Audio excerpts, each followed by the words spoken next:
Everyone, welcome back to the Silicon Sounds YouTube channel, audio for the rest of us.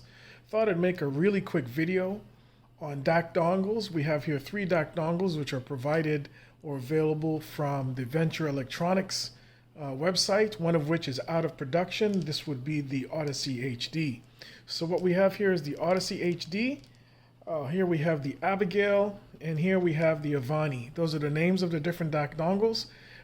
Very hard to tell apart the Abigail and the Avani, except for the color, the Abigail being gray and the Avani being black.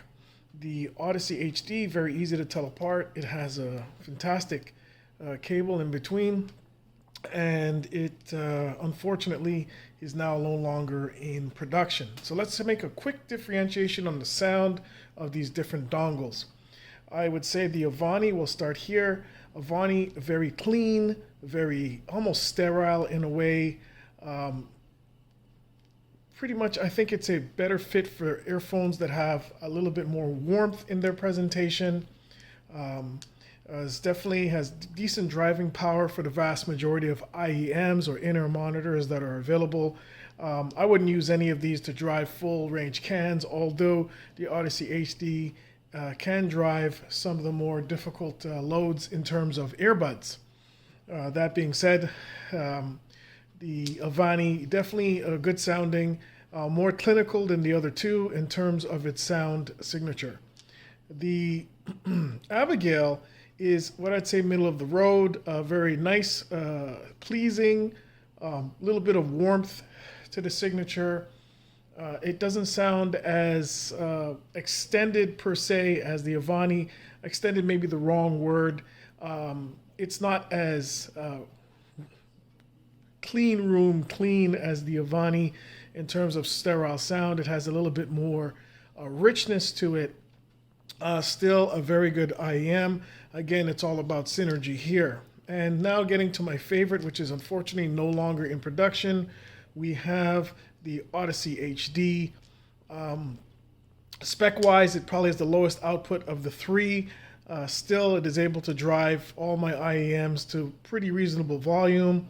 The only one that might be different would be the AudioSense DT600 with the 80 ohm adapter, where depending on the source and the music, it would suffer in terms of absolute sound pressure levels, but in terms of quality of sound, it's actually quite a good match.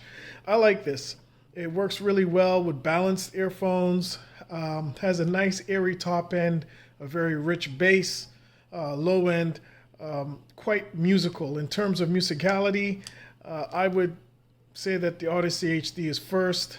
The other two depends what you're after. I'll just say the OdysseyHD for me is my favorite here. None of these will sound bad.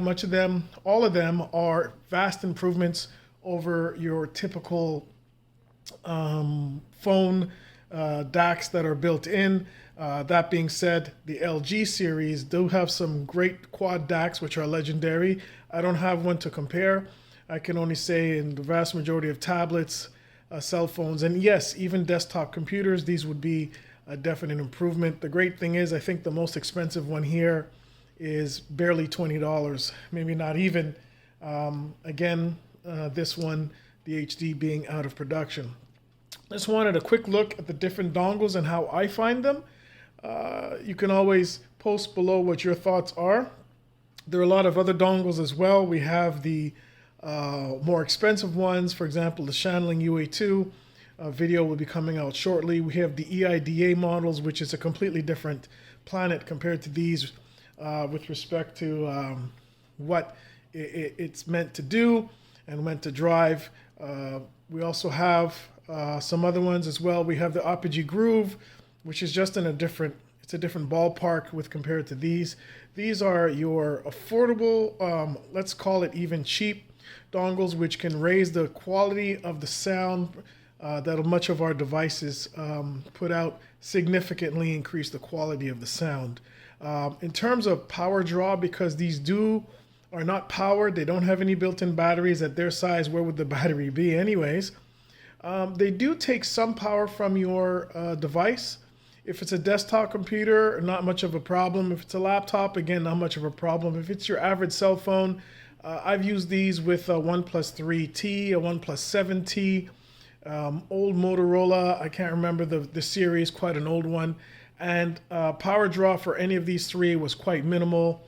You should allow you to have hours of listening pleasure as long as your battery is in good shape. So that's all there is there. Once again, the OHD is my favorite on the table here. The other two have their place. Again, with respect to audio, as per usual, it's all about synergy. By the way, a quick note about USB 2 versus USB 3 with cell phones. Many of the cell phones, even ones that sport the USB-C connectors, you really have to check the specs. They may not actually be USB 3.0 or 3.1 spec ports, which will increase there's an increase in the amount of available current according to the spec. Most dongles are known to perform a little bit better or significantly better depending with the higher current, the higher power delivery of the USB 3.1. So you'll see an improvement too. For example, I might use this on a 6 or 8 year old cell phone, and then switching to my laptop, I might notice using my USB 3.0 or 3.1 port, or my USB-C, which is going to be 3.1 most likely, or 3.0 on a laptop, I will notice, or I may notice, a definite improvement in sound quality, dependent, of course, on the resolution capabilities of the earphone I have plugged into it. They all use a single-ended 3.5. All use the single-ended 3.5.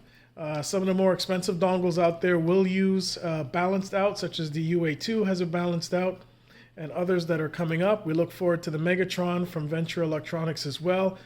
We wait very impatiently, but patiently, because we know that no wine is ready until it's time.